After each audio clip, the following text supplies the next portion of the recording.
Стартовал прием заявок на республиканский конкурс «Величие слова». Его инициатор – Министерство культуры региона. Конкурс состоится в рамках декады ингушского языка и литературы и в целях расширения читательского кругозора, развития навыков художественного слова и таланта.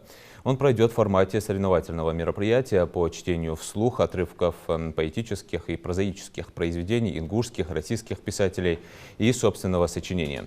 Выступление должно длиться не более 10 минут. Участникам разрешено использовать музыкальное сопровождение, декорации и костюмы. Победители конкурса будут награждены дипломами и грамотами.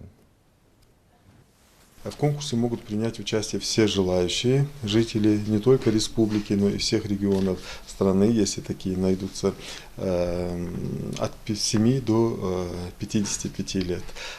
Думаю, также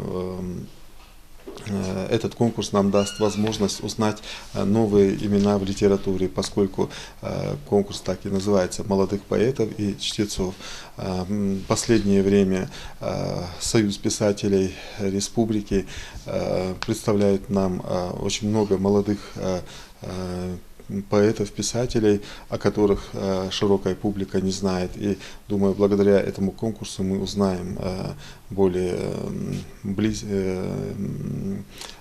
подробнее о творчестве и этих людей.